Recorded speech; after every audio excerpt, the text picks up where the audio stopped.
Frontier by Maggot Mosh Pit, Chapter 21. The ringing in Lena's ears finally started to die down after what felt like ages. She opened her eyes and found the world indeed hadn't ended, and she was still in the bathroom stall, or rather, the ceiling of the bathroom stall. With a yelp, she realized there was no gravity anymore, and that she was floating. She kept her cool and pushed gently off the ceiling towards the stall door. Rissa? What happened? She heard a groan and nothing else. She pushed the stall open and floated out, looking around. The lights were dim, clearly on reduced power, and an emergency light flashed near the door. From where she was, she couldn't see out the door. She spotted Rissa fairly quickly. She was against the back wall, cradling her head in her paws, droplets of blood floating around the general area. Lena kicked over to her. Rissa, can you hear me? Rissa glanced up at her, eyes slightly foggy. With a voice that shrill, who couldn't? The knock to the head had turned Rissa's calculatedly gentle tone into a more annoyed one. Lena reached out and tried to remove Rissa's paw from her head, but she swatted it away. Don't touch me! A drop of blood floated into Lena's face, but she ignored it. Rissa, I need to see your wound. It could be serious. Rissa shoved Lena with her foot, and she floated away. Go away! I don't need your help. Lena grabbed the frame of the stall door, looked at Rissa, then went back inside. She grabbed a large roll of toilet paper from the wall and poked her head from the stall. At least take this. She threw the toilet paper at Rissa, who caught it. Grumbling, she ripped off a large amount and applied it to her head. Goddamn thin public bathroom toilet paper. Lena floated back and grabbed the sink. Now can you tell me what happened? I kinda got stunned by the noise. Because of my ears. I don't know. It sounded like an explosion, but it hardly matters now. We've probably been thrown away from the station. Lena glanced towards the door. What do you mean, thrown away? See for yourself. Lena kicked off the sink and braced herself against the other wall, which was right next to the door, so she was staring out into empty space. She suppressed a scream. What? How? There's an emergency force field, fluffhead. She extended her paw and held it close to the doorway, feeling the energy cause her fur to stand up. How long can we survive? Rissa shrugged, but Lena didn't look over. Maybe an hour. I had CO2 recycler put into all the external mods. Doesn't matter. There's a good chance we won't get rescued. Lena floated back away from the void. What makes you say that? That explosion sounded pretty loud. It might take a while for them to get their shit together. The bathroom was eerily silent, and it felt as though they were alone in the universe. Rissa replaced the paper on her head with a fresh sheet. They floated in silence for a while, until Rissa spoke up again. Makes you wonder what else he hasn't told you, though. Rissa, not now. I don't trust what you say, and I'm not going to be tricked. Now, why don't we try to find a way out of this? Rissa grumbled, but acquiesced. You're right, I suppose. Put your thinking cap on, then. When Celia arrived in the station's main control room, complete with windows showing a panoramic view of the debris field, Lef was already there, being restrained by one of the station engineers. Let me go! You need to find her! Sir, we're conducting rescue based on level of urgency. And right now that's Bay 2. We had someone in there. Celia wrenched Lef out of the engineer's grasp and gave him a firm slap across the muzzle. Ow! Lef, get a hold of yourself. You're no use a hysterical mess. The engineer mopped her brow. Thanks, ma'am. She went back to the sensor station. Lef rubbed his jaw. You didn't have to slap me. I wanted to. Oh. Celia saw the worry in his eyes as he glanced at what the engineer was doing at the sensor station. Lef, we'll find her. Yeah. Zack and the others entered the room, and one of the engineers walked up. A thin man with a black wife-beater on. Hey, this ain't a fur convention. You guys can't be in here. Zack stopped Lef from eviscerating the man and addressed him. Hey, dude, you look a little understaffed. You need our help. He glanced behind him at the total of 2 other people in the room. They were frantically dashing around, trying to determine exactly what the situation was. The man shrugged. Fuck it. I'm kinda panicking right now, so if one of you could run another active scan on some of those rooms, I'm going to see if we have any ships to use.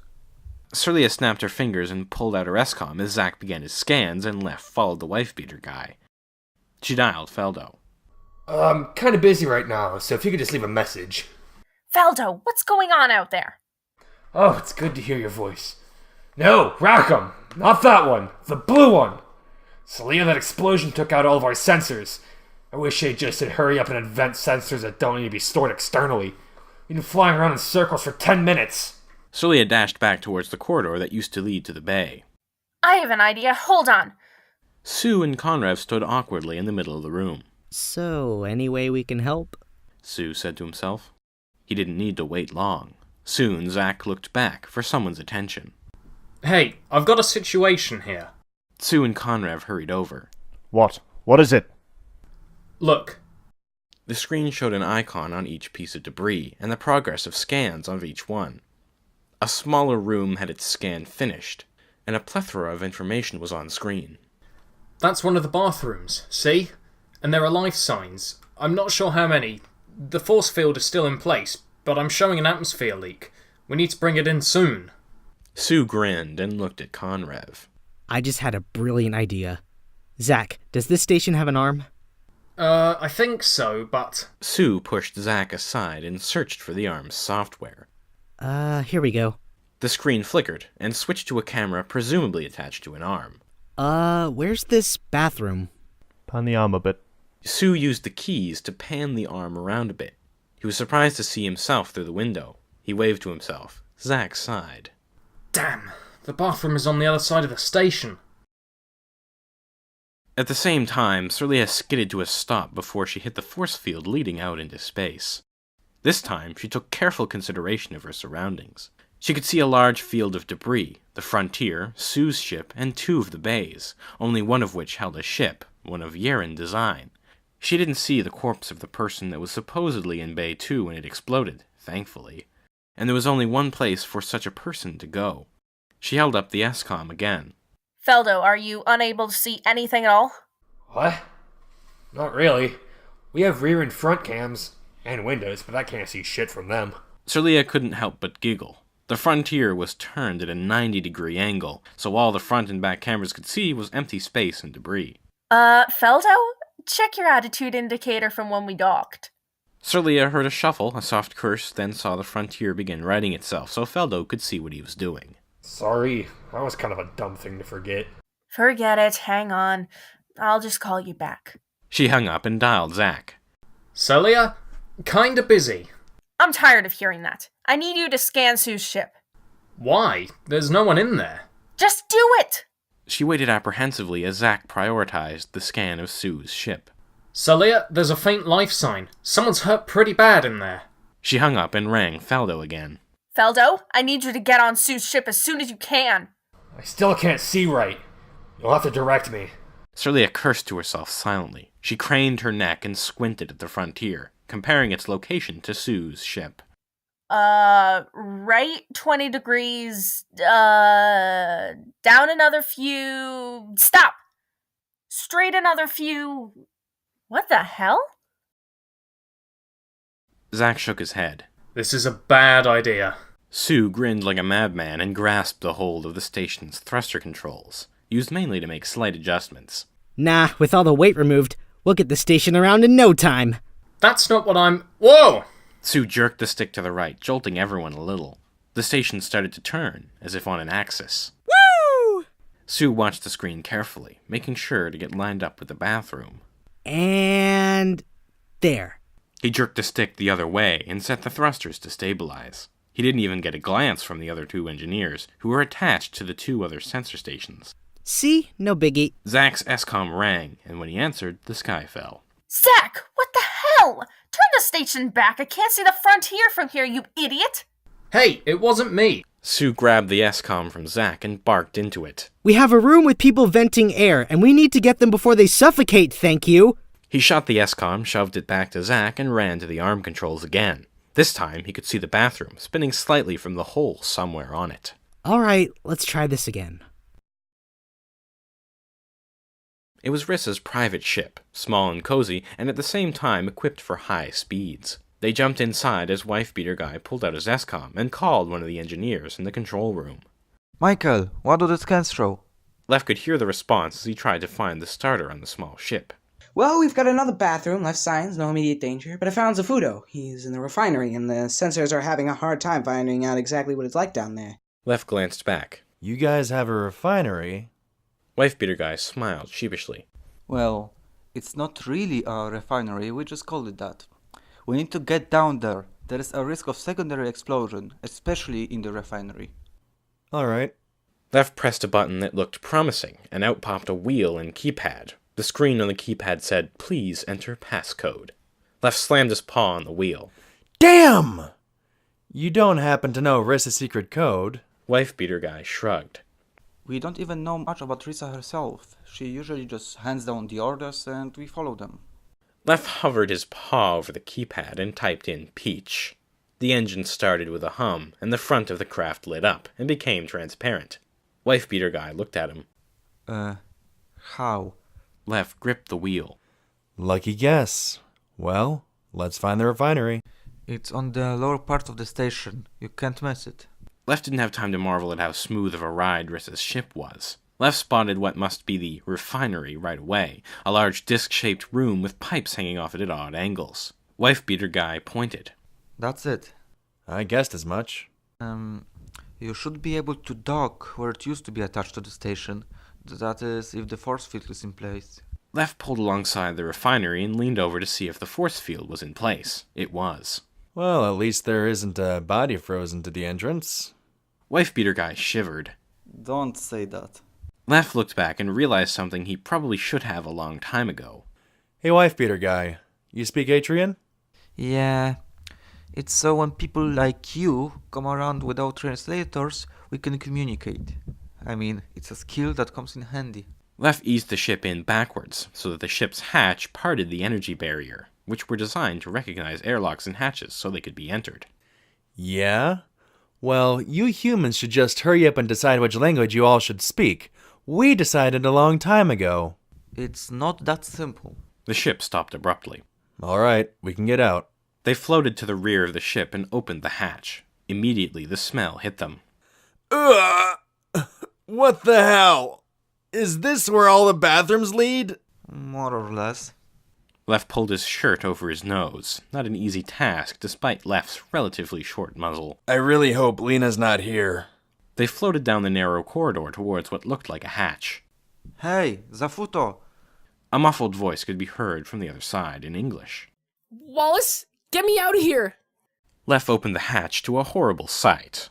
Although there was open sewage in the room, the real danger were the huge beams floating around. Zafuto was trapped under one. Left waited for a huge beam to pass by and kicked off hard, making it across the room quickly. Zafuto flailed his arms. Hey, who are you? Get me out of this!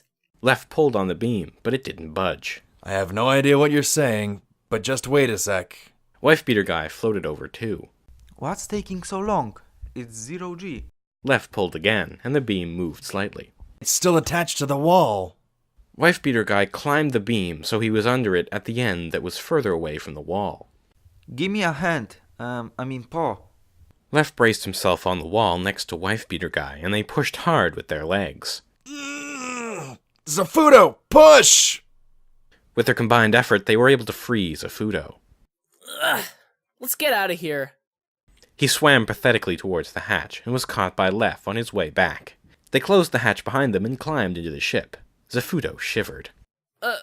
Thanks, mister. I still don't understand you. What? Wife-Beater Guy laughed. He said, I don't understand you. Oh. Left looked around the field of debris as he headed back to the main part of the station, which was just then completing its turn. Lena. Feldo pulled back on the stick and stopped the frontier. What? What do you mean you can't direct us anymore? Sue turned the station around, so you're on your own. Feldo looked at Rackham, who shrugged. Then it hit him. Oh, I know. Rackham, take the helm. What? I ain't touching that thing. Then get someone else to do it. Just get it done quickly and wait for my call. Feldo ran towards engineering, almost tripping over his own paws. When he got there, he tore open hatches, lockers, and drawers in search of what he needed. At last, he uncovered something in one of the large storage lockers near the drive chamber. Bingo. Feldo held up the environment suit and looked it over. Satisfied with his inspection, he pulled it on quickly and prayed there wasn't anything wrong with it. He tapped the helmet, and the HUD appeared, nothing more than an oxygen gauge and pressure indicator. Running to the loading bay, Feldo tapped the suit's communicator. Rackham, tell me you got over the fear of flying. Hi, Feldo. Jellico? Rackham's voice came through the comm. We ain't got no pilots, Feldo. She's the closest we've got. I won't let you down. Yar, who was also there, chimed in. And I believe in her, Feldo. So don't worry. Oh, thanks, love. Feldo grumbled to himself. Alright, do exactly what I say. He burst through a door into the loading bay, the perfect spot to get an unobstructed view of the area. He first depressurized the bay, then opened the large ramp, revealing the debris field, and Sue's ship with its single life sign. He quickly lashed his leg to a rope and tied it to the console as securely as he could. Sue eased the arm forward ever so slightly, watching for a spot to latch the arm onto as the bathroom spun quickly. I don't know how this is going to work, but... Well, you could start by stopping the room from spinning. Oh, yeah. As the rectangular room swung around again, Sue put the arm in its path. There was a crunch and a creak, and the room slowly stopped spinning, even though it pushed the arm aside after a few seconds. Another couple like that, and we can bring her in nice and easy. Lena felt the room shake suddenly, the emergency lights flickering. Rissa looked up from her slumped, half-awake state. What was that? Lena looked around, but there was nothing to indicate what had happened. I don't know. Well, look out the window and see. Lena floated herself towards the door, which Rissa had called a window. She stopped herself before she got there, afraid of what she might find. Rissa glared at the back of her head. Well? Lena steeled herself, then peeked out the open doorway. Darkness there and nothing more. I don't see anything. It's just, whoa! A slab of metal floated right by the force field, causing Lena to instinctively push away, her paws coming in direct contact with the force field. Ah! She recoiled and floated back into the wall. What are you doing? Rule number 1 of force fields, don't touch them. Lena clutched her paws close to her body, the smell of burnt fur tickling her nostrils. There was a metal plate! It startled me! Rissa sighed. Well, it must have hit us or something. Come up with a way out yet? I can't think straight right now. Lena looked at her right paw. After the initial shock, the burn didn't hurt too bad, and hardly showed up on her pad. No. We don't have anything to... Wait. What? Lena shook her ears. I don't hear the whirring sound anymore. What whirring sound? It was coming from the ceiling, but it stopped. Rissa thought for a moment, then to Lena's surprise burst out laughing. Well, we're dead. Lena stared at her. Yep. That whirring you heard was most likely the CO2 recycler going offline. Try not to panic. We'll run out of air faster. Lena no longer felt her burned paw. Sue extended the arm a third time, this time stopping the spinning motion of the room completely. There we go. Now I'll just latch onto that protruding bit there. Sue clamped the arm onto a pipe sticking out of the bathroom wall. He pulled it towards the control room. Ha ha! Yes! Go us! Sue shouted as he jumped into the air. Careful, Sue. What? Oh, yeah. Sue grasped the controls again, watching the room get closer from through the window. I'll just stop it and... Oh, shit! All three watched with stunned surprise as the pipe snapped off when Sue tried to push the arm, and the room continued on its path, directly for the control room window. Conrav had just enough time to push both of them to the floor and dive on top of them before the giant room came crashing through the window. Glass rained down on the trio and even peppered some of the engineers working on the other side of the room. Sue looked at the hole in the window and waited. Nothing happened. The doorway of the bathroom protruded into the control room and stayed there, suspended.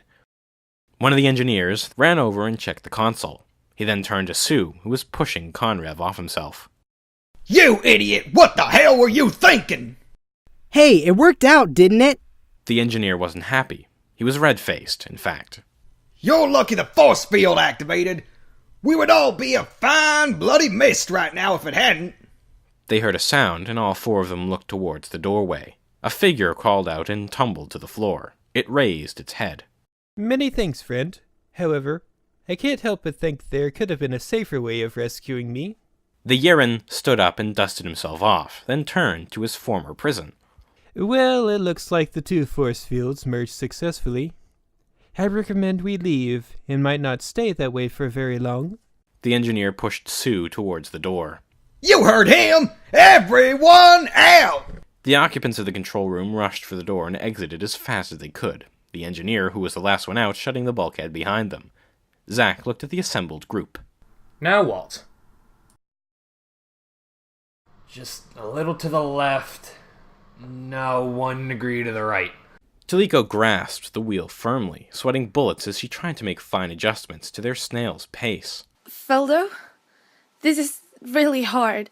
Feldo watched as Sue's ship grew closer and closer. He even thought he saw a flash of movement from one of the windows.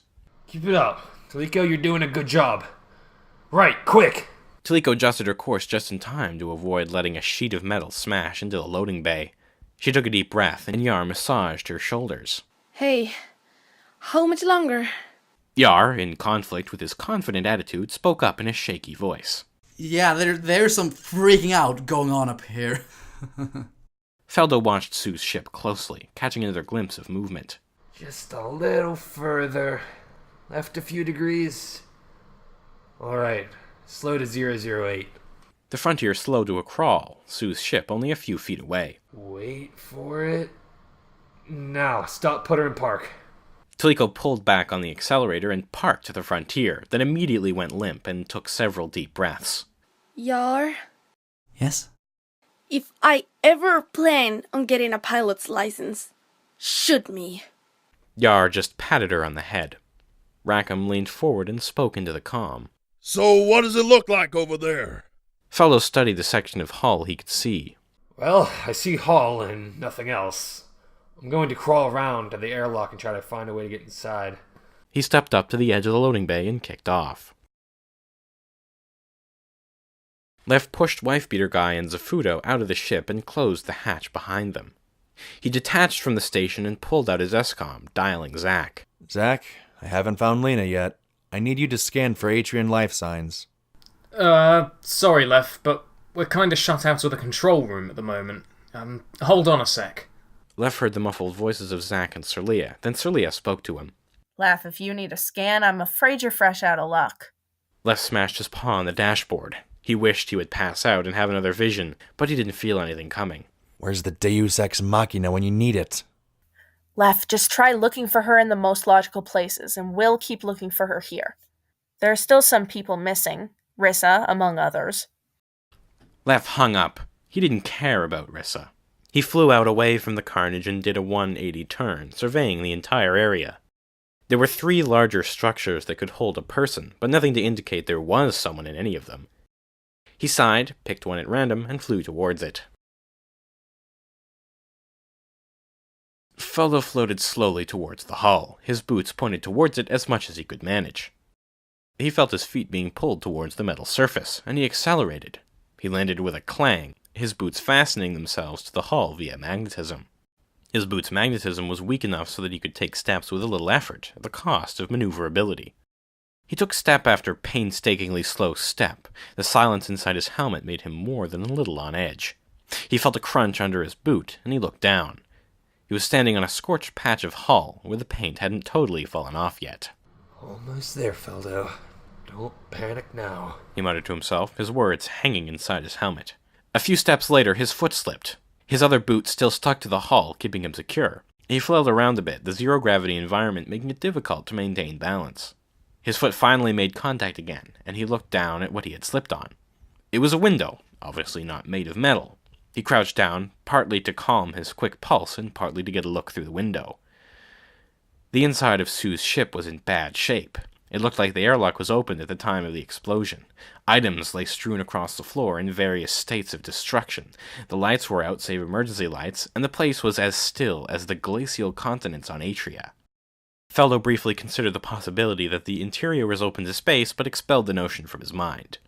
I'm sure it's fine in there. Another few minutes, and Feldo had reached the airlock, luckily closed. He tapped the exterior access panel and the ship began cycling the atmosphere in the airlock. Feldo sighed with relief. That meant there was an atmosphere to cycle in the first place. The airlock doors opened, and Feldo dropped inside the gravity area, deactivating his magnetic boots. When the airlock finished, Feldo threw off his helmet and took a deep breath, scanning the area beyond the airlock. Sue's ship was as silent as space, and just as empty, too. Hello? Anyone there? No answer. Feldo stepped forward and turned on every light on his suit for his own sanity. If he hadn't, he might have missed the stained floor. He leaned over and examined the stains, then was almost sick to his stomach when he realized it was blood and possibly skin. Whatever it was burned there. Feldo gulped and started down the short corridor to the right that led to the cockpit. Hello? There was a sound from behind him. He whirled around, facing the sound from the left corridor, the living space. He raced down it and burst into the room to a grisly sight. There lay the bored woman on the floor, a large first aid kit spilled onto the floor next to her body. Her left arm and shoulder were badly burned, red and cracked. Half her face was burned to a gruesome, ghastly grin, but her eyes were foggy, and she wasn't screaming in agony. Feldo ran over and looked her over. Miss, can you hear me? Yeah. Feldo looked at the scattered medical supplies and saw 2 empty syringes of morphine. Oh, crap. You didn't inject yourself with that much morphine, did you? I did. The pain was too bad. Her words were slurred, and Feldo had to shake her to keep her from slipping into a coma. I'm gonna get you out of here. The emergency ship should be arriving soon. I'll have you good as new in no time. He pulled out his SCOM as she groaned in response, dialing Sue. Sue? Don't talk back. Just tell me where your environment suit is.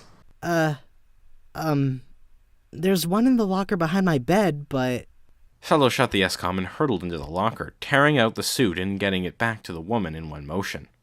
You need to put this on. No. Feldo just gritted his teeth and pulled the suit onto the woman, ignoring her pathetic attempts to stop him. He fitted the helmet and locked it, watching the suit pressurize itself and balloon slightly, self-testing the suit's seal. Can you stand? Who am I kidding? Feldo grabbed the woman's right arm and hauled her up, the Atrian helmet looking strange on her. She cried out in pain slightly, despite the huge amount of painkillers in her system. She took one step and slumped against Feldo, who almost tripped over the rope trying to right her. Whoa, stay with me here. They stumbled to the airlock, cycled through, and climbed out into space, Feldo's boots clamping on again. Feldo felt the woman shift and kick out. Feldo was smacked in the side of the head as she started to panic, and he lost his grip on her. Oh, fuck. She flailed helplessly as she quickly floated away from the ship, without a lifeline to stop her. Feldo tried to kick off after her, fumbled with his boot's magnet controls, then kicked off hard. Come on. Come on. Come on. He glanced back. The rope was quickly getting more taut. It would soon pull him back. He shook his head and concentrated on her foot, dangling nearby. Stay still! He shouted over the radio. He swung once, missed, then caught her foot on the second attempt. At the same time, he felt the rope go completely taut and pulled him back towards the frontier. He thanked his lucky stars and let the inertia carry them back. The first possibility turned out to be completely empty, much to Left's chagrin. He flew towards the second object, the woman's bathroom. Rissa looked up at Lena as she floated, contemplating their situation. Something in Rissa's brain went off. Be it from injury, lack of oxygen, or some other reason, she extended her legs and gently floated towards Lena, who looked up as well. Rissa? You shouldn't move! Oh, cut the concern friend bullshit. I know how you really feel. Lena instinctively took a step back, but her effort was wasted in zero gravity. Rissa poked her chest. You don't like me because I used to share a bed with Lef. Rissa, that doesn't matter now! Like hell it doesn't. I know what you were thinking about over there. You want to be rid of me. Rid of you? Now what would give you that impression? Rissa's face twitched, and her voice went up an octave. I'm competition. Though why he would choose a fennec over me is a mystery. You're as flat as an ironing board. Ow! Lena open palms slapped Rissa across the face, sending them floating apart.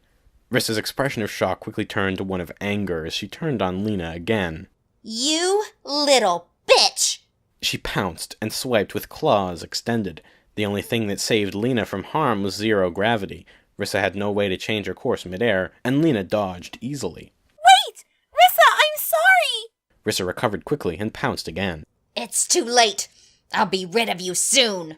It looked as though Rissa would hit her mark this time, except she was tackled from behind suddenly and pinned against the far wall. Don't touch her! Rissa stared into Leph's stone face. Leph? We were... Leph glared daggers at Rissa, then released her, turning around. Lena, are you all right? Yeah! A little burn. He took her paw and inspected it. It doesn't look too bad. Come on, I don't know how long the force field will hold the ship in place. Leph and Lena floated into Rissa's ship, Rissa following behind. Leph disconnected from the room and flew back towards the station proper. Lena, I'm sorry for lying to you, but me and Rissa have a past I'd rather forget. I'm right here. It's nothing you haven't heard already, Rissa. She grumbled. Bright flashes could be seen at the edge of the debris field, and emergency service ships began flying in. Lena looked at Leph, who was slumped over the wheel, concentrating on not hitting debris. I'm sorry for running off. I didn't mean what I said. Yeah, I'll try to be more honest with you, though I don't keep that many secrets. Lena tickled his face with her ears as he shifted uncomfortably. Oh, I understand keeping some secrets. Rissa looked at Lena, then at Leph. Their smiling faces no longer made her angry. I must have hit my head harder than I thought.